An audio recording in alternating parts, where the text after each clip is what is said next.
welcome to Move Well, Live Well.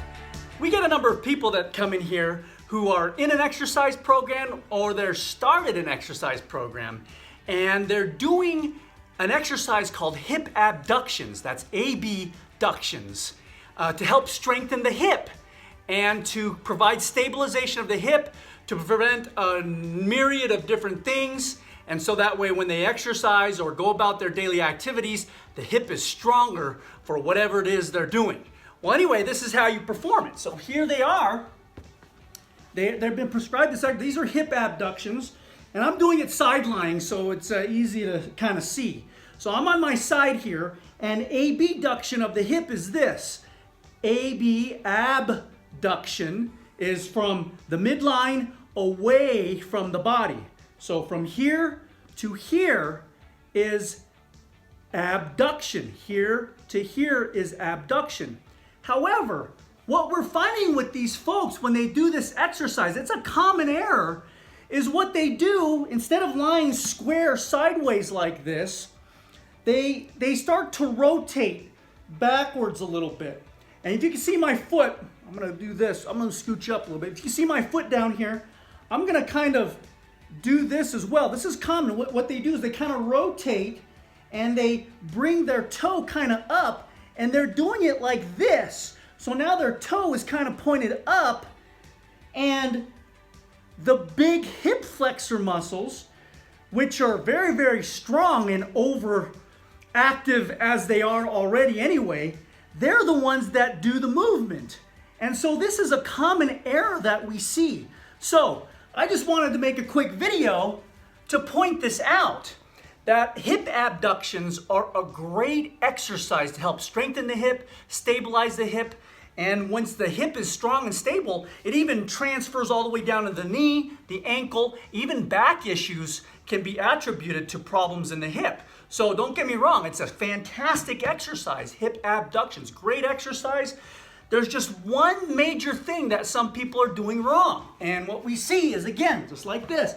They're on their side like this. What they have a tendency to do, they end up rotating to the back a little bit. Their pelvis rotates a little bit like this, and now their toes are kind of pointed up toward the ceiling, and they're doing it this way.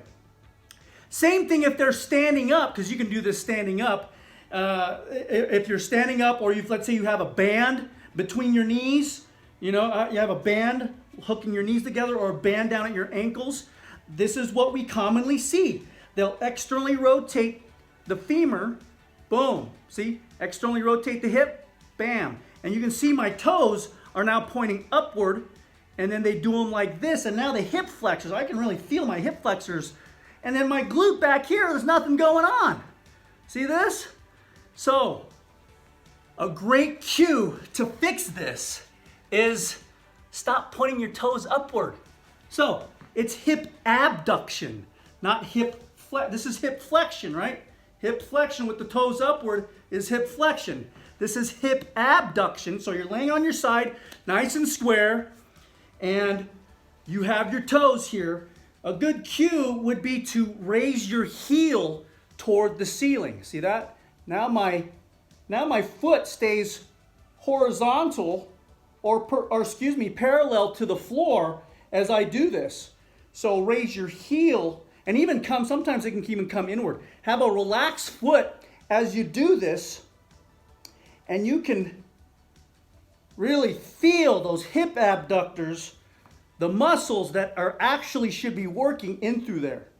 And we usually prescribe 3 sets of 15 to kind of start. If you can't do 15, start with just 1 set of 15 to start. And man, you can really feel those hip abductors light up. It's an often, weak muscle group, the hip abductors, causing problems in the hip itself, the low back, the knee, and even all the way down in the ankle. So, don't externally rotate the hip. So try not to do this where you're externally rotating the hip and doing it. Keep your heel up toward the ceiling. Keep your foot parallel to the ground as you do this. And man, be deliberate about it. Be deliberate about it. And another common error too is they like to hike their low back as they do this. But you can feel, bam, right there. That's it for me. Bam, right there. I'll do so you can kind of see this way. Right here. So I'm straight. You see, I'm straight. I'm not sticking my butt out. I'm not rotating like this. I'm not rotating like this. I'm staying on my side, and I'm abducting. See that? My foot is staying parallel to the ground. As I do that, I'm not doing this. This is externally rotated. Now my hip flexor is starting to come into play here. See that? Boom. So keep that foot horizontal. Keep it parallel to the floor as you do this. Keep your body straight. And man, you can really feel those hip abductors light up.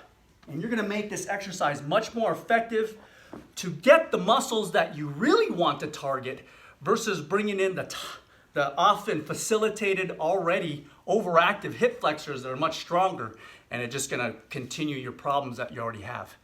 Anyway, if you have any questions with this video, drop it off in the comment section below. We thank you for watching, we appreciate it. If you're new here, hit subscribe, and when you hit subscribe, make sure you hit that bell notification button, because that'll keep you in the loop with subsequent videos coming here in the near future, and that way you can continue to move well, live well. Also, I know you know folks who are battling hip issues, knee issues, low back issues, or ankle issues, and they're just doing this exercise for the sake of doing the exercise because they want to strengthen their hips, or they've added it to their glute exercise program. Share this with them. Sharing is caring. That way they can really activate the muscles that they're supposed to be activating, and they're not further facilitating those problem muscles that are overactive like the hip flexor, and really activate the muscles they need to. So sharing is caring. Also, give us a thumbs up, give us a like. It lets us know you care. Anyway, we thank you for watching. We appreciate it. We'll see you next time. Take care. Bye-bye.